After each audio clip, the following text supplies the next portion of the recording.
Hey everyone, DJ Crypto here. I just wanted to talk to you a little bit about today protecting yourself in the cryptocurrency space. That means protecting the wallets you have, protecting your coins, protecting your accounts, protecting the exchanges that you're on, and making sure that you're safe so that if anything were to happen, you would have access to the money, but we take the most secure steps possible to prevent others from having access to the money.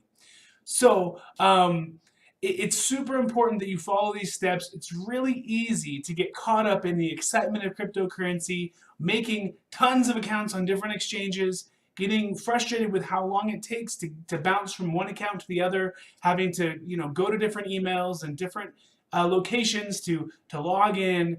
But it's really important that you have the proper protection and security on these accounts, because if something were to be compromised, you don't want to be on the receiving end of that, losing out on the hard-earned money that you have.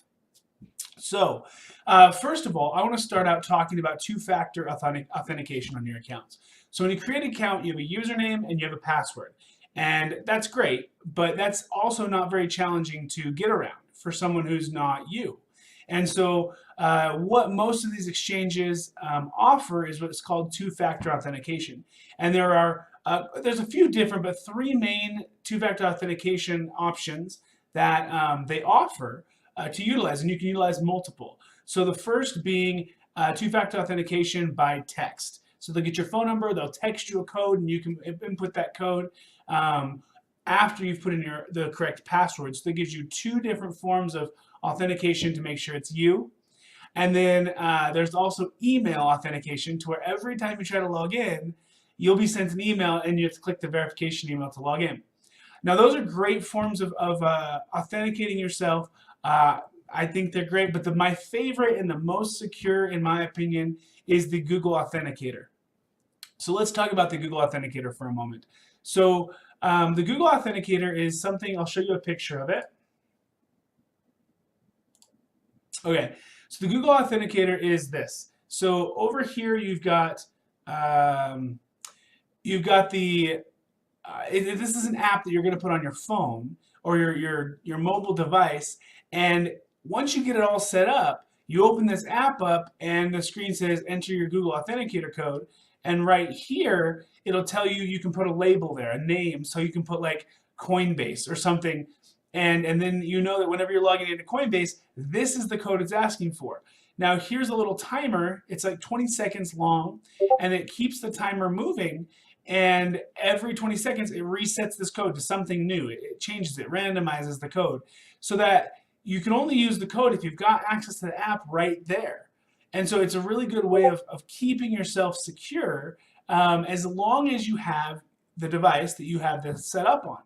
So you can have multiple different accounts on here. See Google, Facebook, you can have all your different exchanges that you use, which will be very, very helpful, because I mean you're gonna have a list of these if you're involved in a bunch of different exchanges. So let's talk about how to set this up, and also the most important, how to back it up, because it's really easy to take your phone and drop it in the water, or have it break, or you lose it. Then what do? You just lost your authentication for your account. And to be honest, if you don't have these backed up, you're out of luck. You can try working with the customer service, but 9 times out of 10, they're going to tell you sorry, and you really could lose access to your accounts. So it's very important that you have these backed up, and there's an easy way to do it, and so I want to show you. So when you're setting up your Google Authenticator, you've got, this is, for example, this is Binance. This is an exchange. And so if you go into your profile page, you can click on Enable right here next to Google Authenticator. This is under Security for two-factor authentication. And when you hit Enable, it's going to take you to a page that looks like this. And on this page, once you download the app, you'll hit Add, and you can scan this little QR code, and that will automatically add it to your list on your Google Authenticator, like right here. It'll add it to the list. It's super simple. But then after you've added it, there's this other code here, the backup code or the secret code, a lot of different names for it. this is a code that you must write down somewhere and have access to it. Because if anything were to happen to your device and the device that you have the authentication on, this is the only way to recover that or change the device that it's attached to. And once you pass this page, once you get to enable the Google Authenticator and you hit next, it's gone. There's no way of getting this code back. So I would recommend you store this on a either a local file like a Word document or an Excel document, and that you password protect that document so that only you can access it, or you write it down physically on a piece of paper and store it somewhere secure. You have a list of these codes and what they're associated to for every single thing that you have Google Authentication attached to.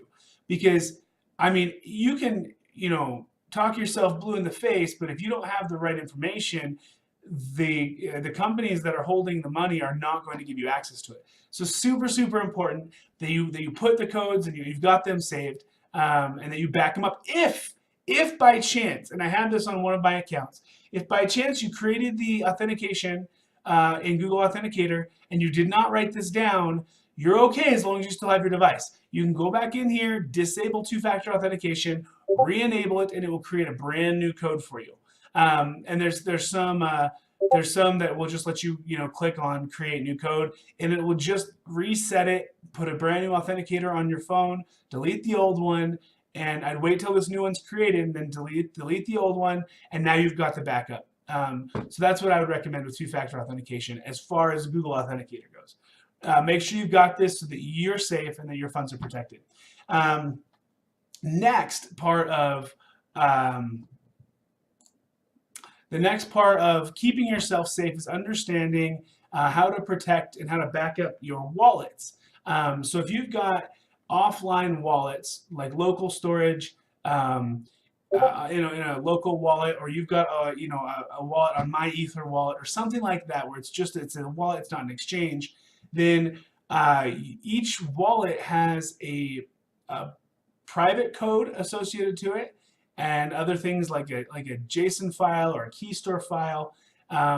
There's sometimes they have passphrases. Depends on the wallet you have, but you want to make sure that you copy down and have secured one of those things that allows you to access the wallet. So I'm going to use My Ether wallet for example. So over here we've got myetherwallet.com, and if you've got an Ethereum wallet, you can come here and you can click on send Ether and tokens, and you can open the wallet with any of these options below view address only. So the view address only allows you to put in the address of the Ethereum address, and then it allows you to see what's in that Ethereum wallet. But you can't manipulate it, you can't move it and manage it. If you have any of these other things, the private key, the mnemonic phrase, the key store file, the digital bitbox, any of these things, you put it in here, like say I click on private key, I can put the private key in, and it opens the wallet. That's it, that's all I have to have.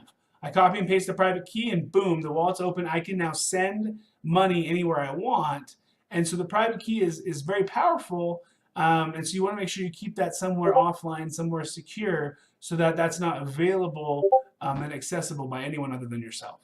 And so those are my tips about keeping yourself safe and secure with exchanges. Make sure you're using a Google Authenticator. That doesn't protect you 100%, but it gives you a really good chance of keeping your account safe and secure. With offline wallets or any online wallets you may have, make sure you're using that you have stored a private key. If anything were to happen, and I'd also recommend, I created this for my family, create a way that your family can access the funds if something were to happen to you.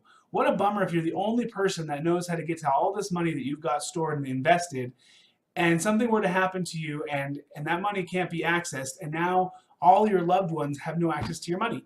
So make sure you store this information and you give the information to the proper individuals to make sure that they have access if something were to happen. And so again, just my opinion, I think that's been a big help to me, and I hope that that's beneficial for you. All right, if you've got any questions, any comments, please hit up the comments down below. I'd love to answer any of your questions, and definitely get out there and make sure you're making some trades. Right now is a fantastic time to get a lot of stuff on sale. The market's down, and so it's a great time to put money into the market, get things for real low, really great prices, so that once this market rebounds, you've got some profits, some big profits. All right, until next time, DJ Crypto out.